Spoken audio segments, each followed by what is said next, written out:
do Pedro Damasceno aqui. Pedro, aí ele está falando para mim.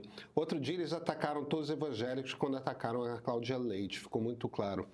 Essa polêmica da Cláudia Leite foi absolutamente bizarra, né? Você pegou esse negócio? Peguei. Ela pegou uma letra de uma música dela, que é uma das músicas mais famosas dela. Cláudia Leite é uma... Eu não sei qual o termo em português para born again Christian, né? Aquela pessoa que num determinado momento renasce em Cristo, se converte já adulta para uma determinada religião. A Cláudia Leite passou por um processo pessoal de... em um determinado momento, a coisa da religião começou a se tornar mais séria para ela. Ela é evangélica.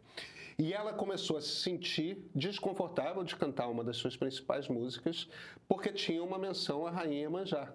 E ela decidiu substituir por... A substituição é ruim, mas enfim, é o rei Yeshua, né? Quer dizer, mexendo ali na sílaba tônica do nome de Jesus em hebraico, que é Yeshua, mas... Enfim, ela adaptou lá e ficou à vontade de continuar cantando a música, substituindo a Rainha Iemanjá pelo rei Yeshua. E, cara, alguém decidiu que esse troço é racista. Que ela, para cantar a música de um jeito com o qual ela se sente à vontade por conta da religiosidade dela... É uma música que é dela. Ela passa a ser racista porque ela decide que ela não quer mais falar da divindade de uma religião que não é dela e quer falar da... Marilis, é de uma insanidade o argumento que... Existe uma implicância com a Cláudia Leite já há muito tempo por inúmeras questões. Ela já foi acusada de enfim, usar o público gay que ela tem, enfim, para posar de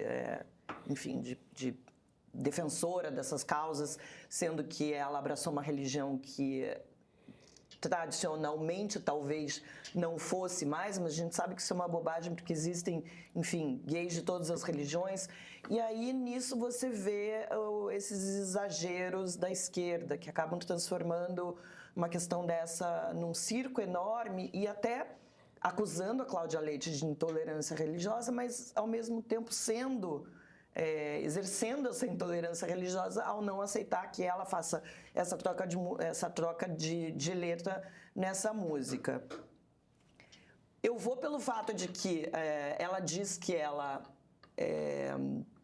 questionou os autores da letra de que se ela podia ou não mudar, e eles disseram que tudo bem. Eu acho que se os autores da letra disseram, ok, você pode cantar do jeito que você quiser, acaba sendo uma polêmica vazia e uma polêmica que não ajuda em nada, mas é aquilo que alimenta a internet todos os dias, a gente vê isso. Mas o que eu queria trazer para Débora comentar Débora, quais são exatamente os pontos que a esquerda precisa melhorar a conversa com os evangélicos? E aí, não estou falando da esquerda como um todo, mas especificamente o governo Lula, o próprio presidente. Por que eu te pergunto isso? Na eleição, de fato, o Lula abraçou muitas pautas identitárias, falou muito da questão do racismo, do feminismo, do problema do machismo, feminicídio no Brasil. Isso foram coisas que ele tratou muito na eleição. Mas no governo mesmo, a gente não vê um governo que abraça essas pautas, inclusive como a própria esquerda gostaria. A gente vê que a esquerda gostaria que o governo fosse mais ativo, que fosse, enfim, mais identitário. Coisa que o Lula, desde o começo, desde que assumiu, não parece que estava disposto a fazer. Ele foi, inclusive, muito criticado na formação do Ministério, que tinha poucas mulheres, inclusive foi tirando as mulheres que tinham. Uma das últimas que sobrou foi a Anísia, que acabou de ser degolada, foi frita aí publicamente. Então, assim, o que exatamente o Lula e o governo Lula precisavam melhorar nessa comunicação com os evangélicos? Quais são as maiores críticas que os evangélicos têm em relação a esse governo? Perfeito, Marlis. Eu vou comentar primeiro a questão da Cláudia Leite, porque dá para fazer um gancho entre os dois comentários.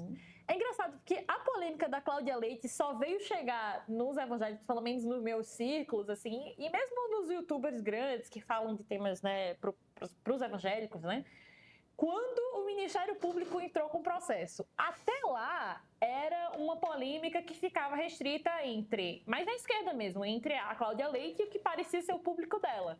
Que aí, para os evangélicos, enquanto essa coisa estava rolando, era tipo, se a galera não gosta da música dela nova, aí é um problema deles lá, né? Tipo, eles que se resolvam. Quando virou uma questão de Estado, vamos dizer assim, de acusarem ela de crime por trocar, né, por Yeshua, foi aí que chegou no público evangélico e o pessoal começou a ficar preocupado. Porque se tem uma coisa que crente tem medo, da interferência, né? Vamos dizer, é parte dos valores conservadores, né? Interferências externas, seja da sociedade, da agenda woke, que vocês quiserem chamar, do comunismo, do Estado, enfim, o que vocês quiserem aí. É um medo muito grande de que essas outras coisas externas interfiram na minha comunidade, na minha vida, na minha família.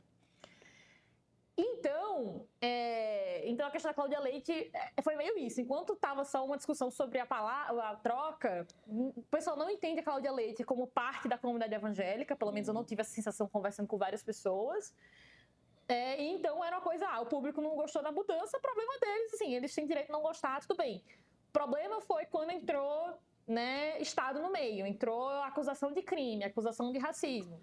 E aí foi quando começou a chegar o pessoal dizer, não, gente, ela tem direito da música dela, que isso? Né? E aí, sobre o governo, é meio difícil dar uma resposta concreta, assim, super precisa, mas eu acho que começar... É porque, assim, o evangélico médio, ele é muito reativo na política. Então, o que você vai ter é uma galera querendo votar em políticos que falem em pautas a favor da família, vamos chamar assim, né? A favor da família, em prol da segurança pública, em prol da não interferência do Estado na sua vida, de maneira geral, inclusive na economia, esse tipo de coisa. Mas não tem uma agenda propositiva muito clara. Pelo menos eu não consegui achar. Tanto é que você parar a pensar, a maior parte das ONGs no Brasil... elas são de esquerda ou de centro, ou enfim, elas não tem muita ONG conservadora, porque o pessoal não tem uma agenda muito clara do que quer de política pública. É sempre reação, é sempre o medo do comunismo, o medo do socialismo, o medo da agenda woke, é sempre uma reação a coisas que eu não gosto. Então é até difícil de dizer, não, eu acho que se o governo começasse a, sei lá, falar de uma determinada política pública como uma coisa pró-família, seria melhor, mas é difícil porque o pessoal hoje é muito reativo e é muito ruim isso para o debate público, porque se houvesse mais clareza do que essa fatia da população quer de fato, do tipo, não, eu quero mais as mães da igreja precisam de creche para poder trabalhar, né, e poder ajudar no culto também, que seja, enfim, não, querem mais segurança pública, de fato, né, e querem saúde, querem mais especialistas, querem vacinação, sei lá. Então, se tivesse uma clareza em termos de política pública, seria mais fácil até do que o governo deveria focar. Mas eu acho que ajudaria começando a tratar crente que nem gente que eu acho que a esquerda, de novo, tem muita dificuldade de tratar evangélicos como algo que não seja massa de manobra de pastor e que não seja um grande... É quase como se o crente fosse só um animal meio político, assim, né? Tudo é política para o crente, sendo que... muitas das polêmicas e das brigas, elas são, às vezes, só teológicas mesmo, são discordâncias de visão de mundo, de como a gente enxerga a sociedade, como a gente não quer que ninguém se meta na nossa família. Claro que existe, né, sempre bom lembrar, alas que apoiam coisas extremas, mas isso, enfim, isso perpassa a religião, isso perpassa... enfim, e eu faço uma crítica recorrente a politização excessiva nas igrejas é muito ruim para a sociedade e para as igrejas também, né? Fechado de mão dada com um projeto político como foi o bolsonarismo, principalmente em 2018, 2022 já foi um pouco diferente, é muito ruim porque, primeiro, não tem uma agenda, não estão trocando apoio por nenhuma agenda, é só por discurso pró-família, então não estão ganhando nada com isso de fato, só uma estética representativa. E podem ser usados como massa de manobra, aí sim, especificamente, para um projeto que não tem nada de democrático. Mas eu acho que tratar gente crente como gente já seria um bom começo e reconhecer eles como eleitores legítimos e e com uma história complexa e uma trajetória, e não só como um eleitor que é ingrato porque eu dei ascensão social há 20 anos atrás para a classe social dele.